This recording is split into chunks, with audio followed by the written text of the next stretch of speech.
This is a production of PBS Charlotte.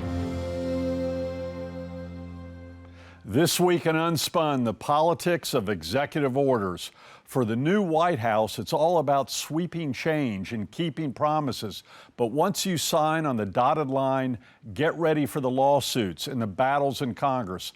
Plus, we'll talk about executive orders here in North Carolina, and I'll count down my top 5 legally questionable orders in Washington and Raleigh.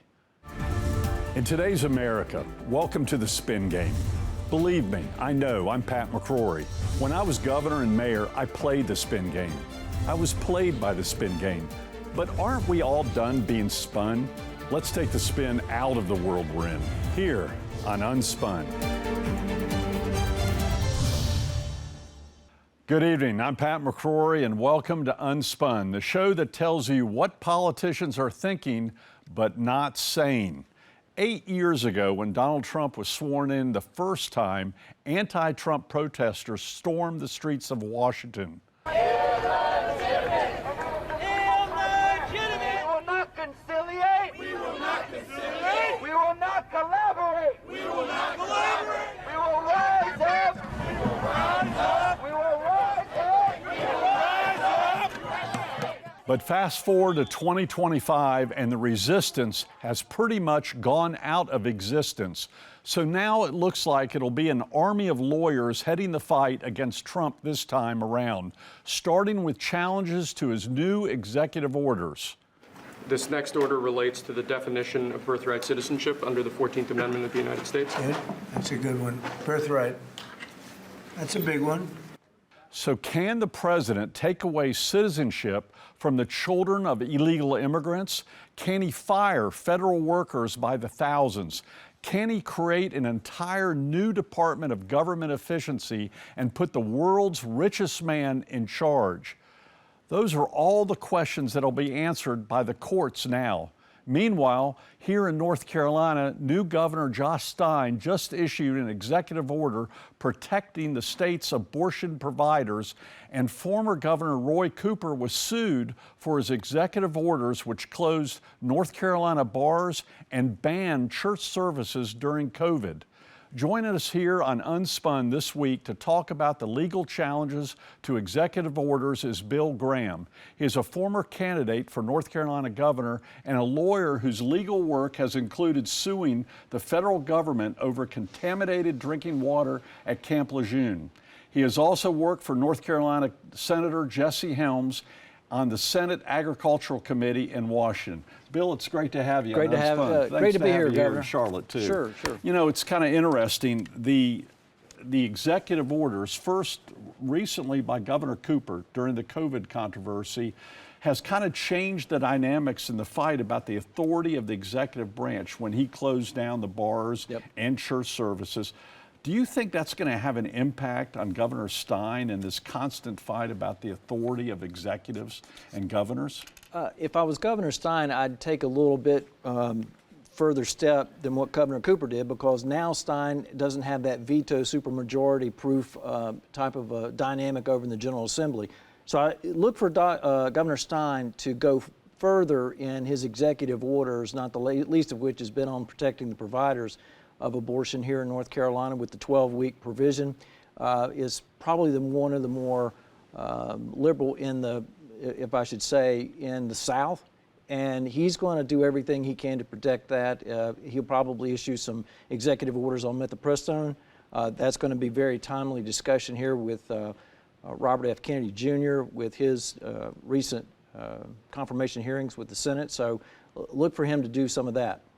So also, do you think Governor Stein will get constant pushback now by a Republican majority, although technically it's not supposed to be a partisan election, Supreme Court, and a Republican majority state legislature, who, by the way, I had to sue when I was governor over executive powers? The lawsuits are going to fly, and they've already started to fly with the Griffin and Supreme Court case. Explain that real quick, the Griffin Supreme Court case. Yeah, the Supreme Court in North Carolina is up for grabs because the Jefferson Griffin, the judge, he's challenging the state election legitimacy of some of the ballots and the registration. That's gone to the 4 circuits. It's going to be bounced around. The Supreme Court's going to have to figure out what they're going to do with that. That's going to be a big decider because that will give a further majority for the North Carolina Supreme Court.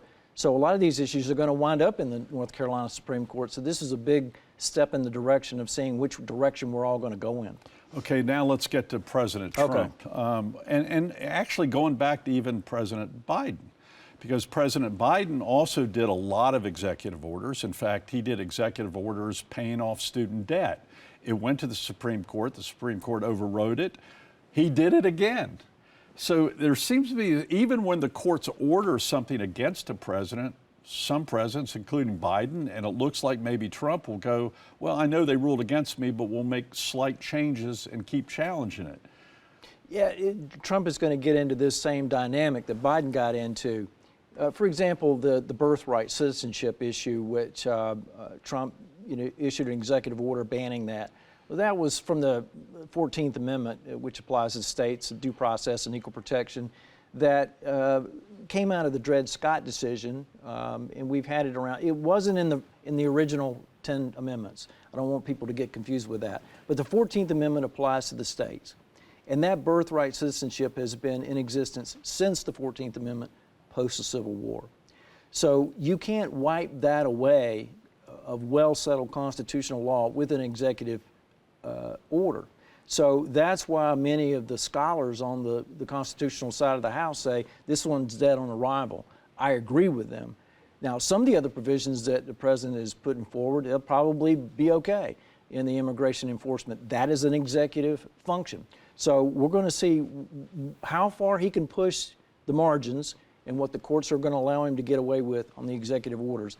The birthright citizenship is dead on arrival. The other ones are up for grabs. So let's also get to just a recent controversy this past week where he ordered the stoppage of federal spending that's been approved by Congress. It's kind of the reverse of what Biden did. Biden extended federal spending, Right, which wasn't approved by Congress. Trump is now stopping federal spending. He's backed off a little bit. I think OMB kind of, when it got over their skis, I'm not even sure the White House knew what was going on. But what do you think about the legal authority of the president doing that? You can change some of the form and function, but you can't stop it altogether because it's, for example, the Medicaid portal went down the other day because they were uncertain as to whether or not they were going to continue to get funding. Once you've been granted sort of a benefit or a right, like Social Security, like Medicare or Medicaid, and you've been approved, you have a property right in those benefits granted by the law.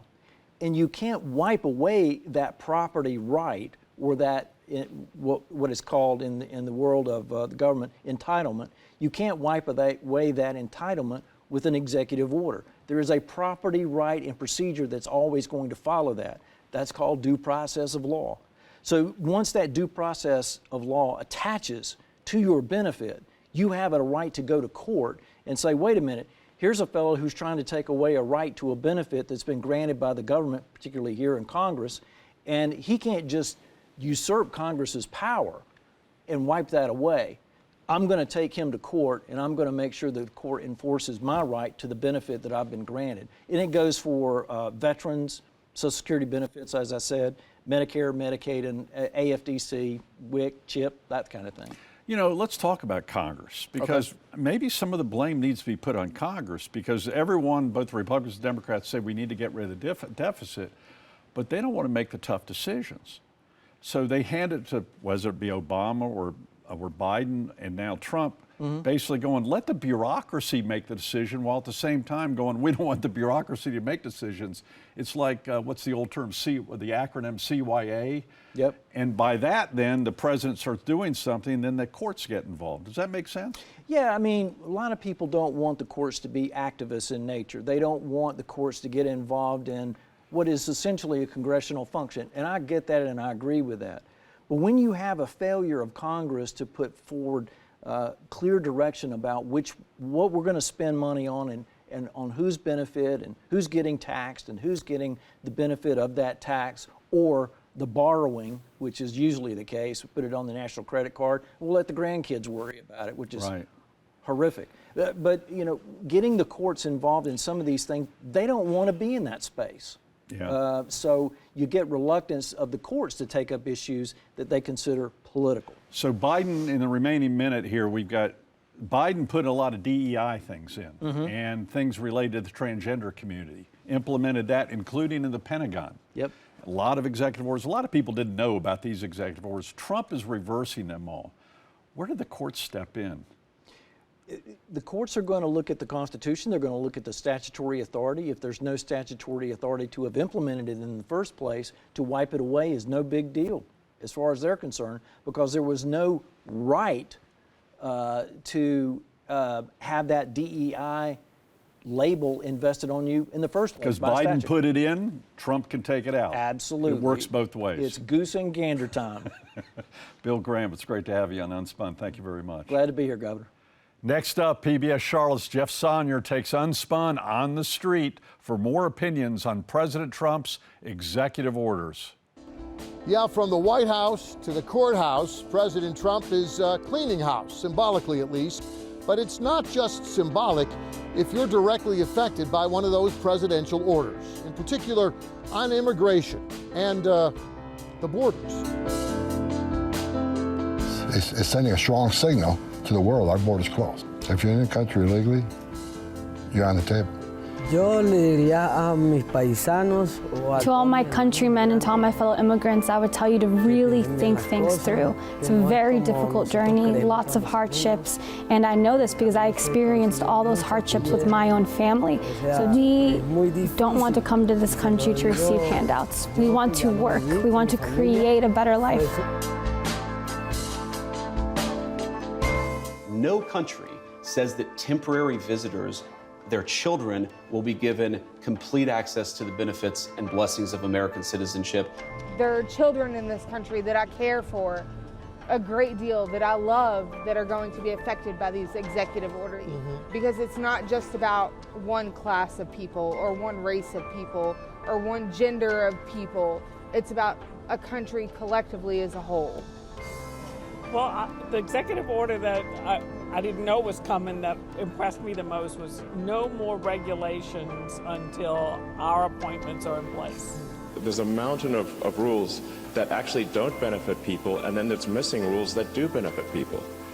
I think the Washington bureaucrats will certainly push back.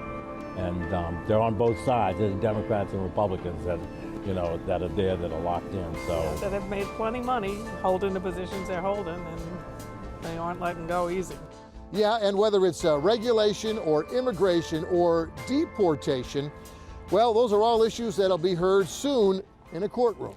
Thanks, Jeff. So what do you think about this issue? Email us your thoughts on presidential orders to unspun@WTVI.org.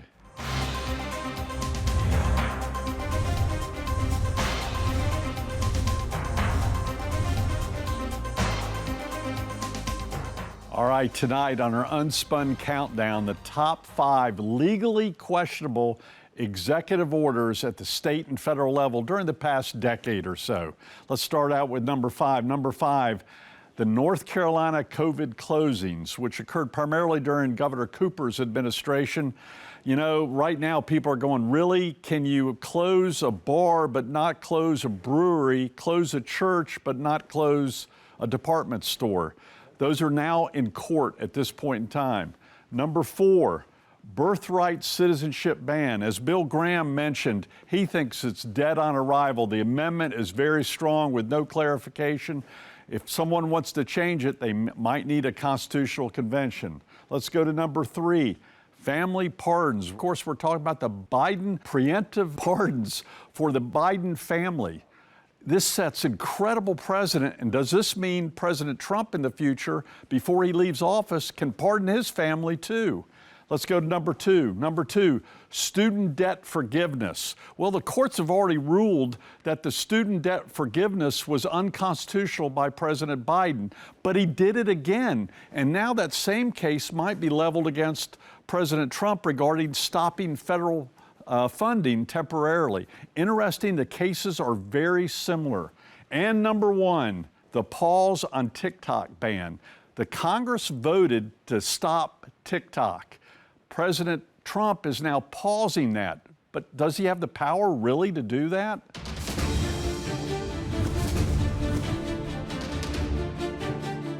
PBS Charlotte's Jeff Sonnier joins me now for UnSpun, one-on-one. Lots of ground to cover this week, lots of things happening at the White House and also at the state capitol. We call it one-on-one because I ask them and you answer them. You ready? Yep. Okay, let's start. When you were governor, you issued executive orders, but now I guess they're seen not just as a way to get things done quickly, but also to make a statement as a political tool or a weapon.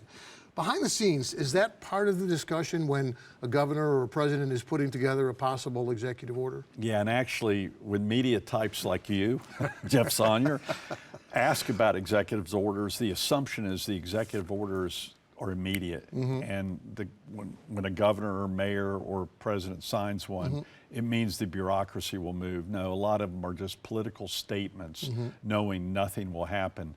A lot of the new media people have no idea, and they assume that means it'll be automatically implemented. You see this especially at the local and state level, where it's more of a political tool than actual action. At the governor and mayor's level, executive orders are typically emergency orders. During a hurricane, during a riot, which I had to do here in Charlotte, during a winter storm, things of that nature. That's where executive orders really make a difference. Although there's also one executive order that gets a little too much publicity, and that's the executive order saying, declaring a disaster. You've seen this in California. I've done it. You see Cooper do it, and now Stein will do it too. I'm declaring executive order, declaring North Carolina a disaster. That's really a paperwork thing.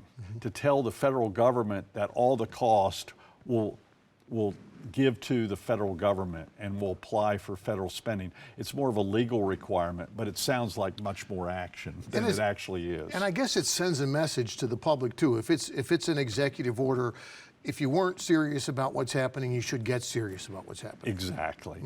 That's why I'm a little concerned when presidents or governors or mayor overuse executive orders, because then it can mean, wait a minute, is this a real one or is this crying wolf? Well, that was kind of my next question. When you've had this series, this flurry of executive orders in Washington, this week's orders are kind of making us forget a little bit about last week's orders. How much goes into the timing of these things? Are people sitting around in back rooms discussing how to time these so that any controversy that's drummed up by the first one is kind of overtaken in the news cycle by the next one? I think that's part of the discussion and where you sign it. Last week's show, we talked about signing it in front of the arena during the inauguration. There was a signal there of action, of power. Governor Stein going out west, and on his first day, showing the people out west, we're dealing with this hurricane. He shows maybe a little more action than his predecessor. There's appearance and there's reality, and it's a fine line between the two.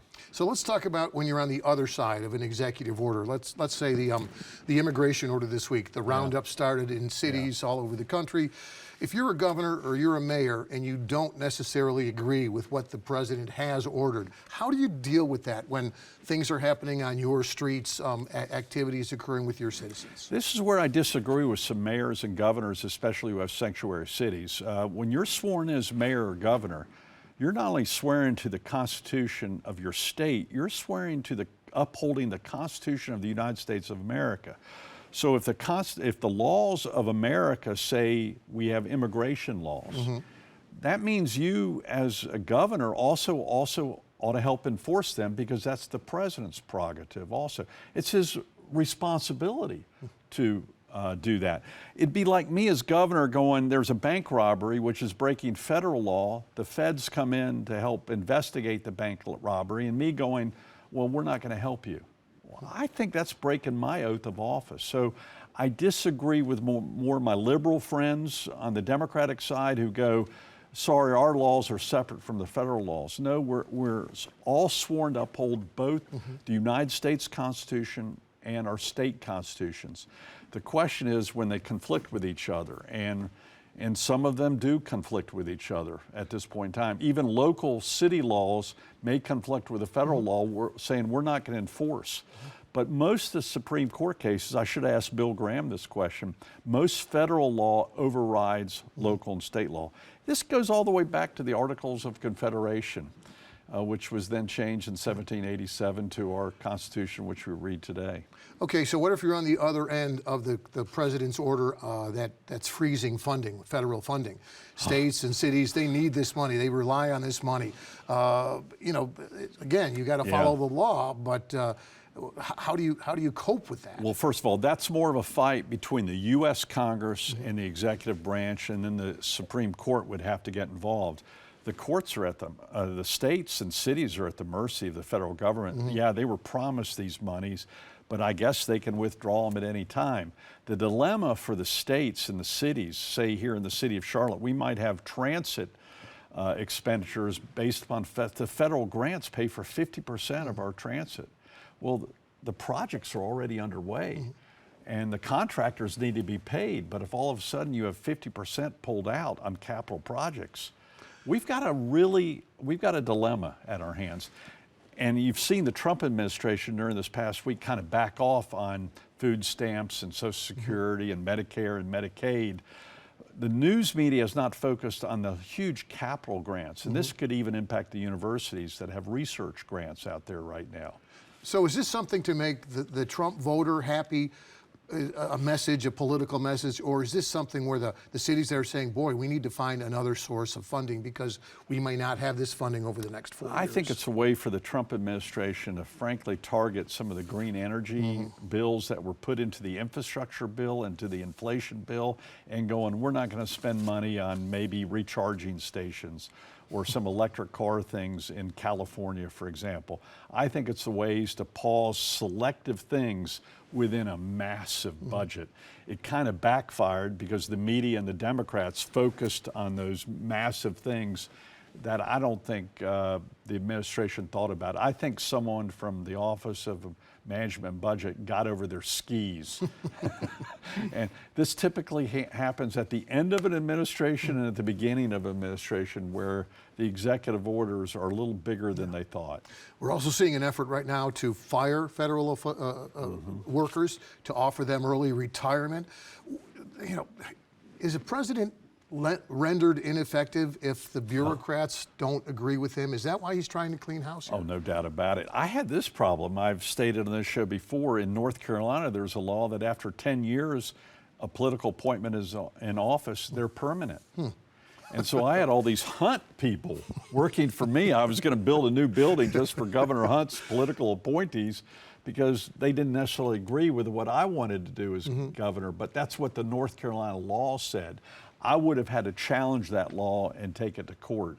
That's what Trump is probably going to do at the federal level. You have this constant problem, like right now, Kennedy is going through confirmation, and a Democratic senator was attacking him about, you're going to fire 3,000 people. And he went, well, Biden did the same thing. There are 3,000 or so people who are political appointees in a massive organization of tens of thousands of people. So if you politically say this the right way, it might appeal to your audience, but there's usually a story in between.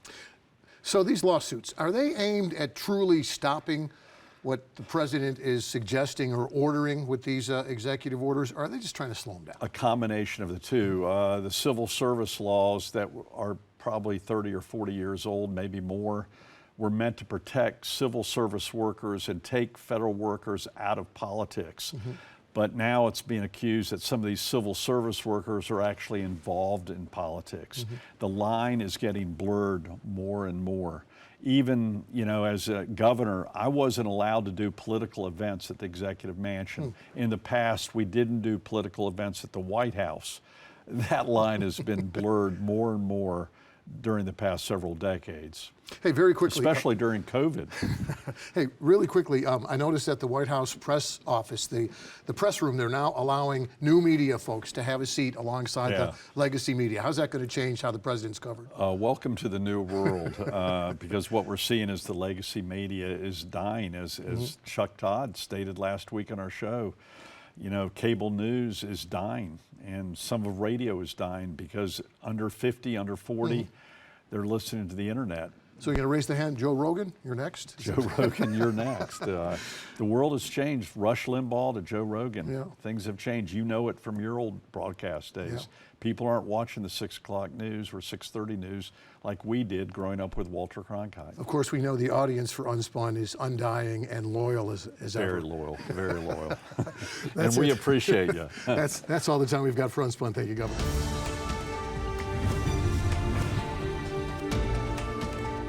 If you're looking for a clue to why some politicians do what they do, well, maybe just follow the money on executive orders, for instance. Why did former President Biden issue pardons for his own family members? Was it to protect them from possible investigations into using Biden's White House influence for profit? Also, did you see what happened when President Trump issued an executive order to make America the world capital of crypto? Trump's own crypto business was suddenly worth billions more. Those are just two examples of how presidents can use politics for personal benefit. And why aren't we hearing more criticism from Congress about all of this? Well, that's because both Democrats and Republicans are also getting major donations from the crypto industry and insider information that their family can benefit from financially. And they have their own former staffers in the lobbying business. Just this week, we saw a former U.S. Senator from New Jersey sentenced to prison for corruption and bribery. Senator Bob Menendez was helping foreign governments on Capitol Hill in exchange for gold bars and free cars. And if you follow the money far enough, you'll find the same thing happening at state capitals and city halls. People in charge of making the rules also making a buck from those rules for their friends and families. Sadly, we've seen local examples right here in North Carolina, including the Charlotte's mayor's office. So why are executive orders getting all of the attention right now, while conflicts of interest in those orders barely get noticed? It's that lack of transparency that can turn into what's supposed to be a public office into a private moneymaker. Well, that's the reality as I see it. I hope you'll come back next week as we tell you what politicians are thinking but not saying right here on UnSpun. Good night, folks.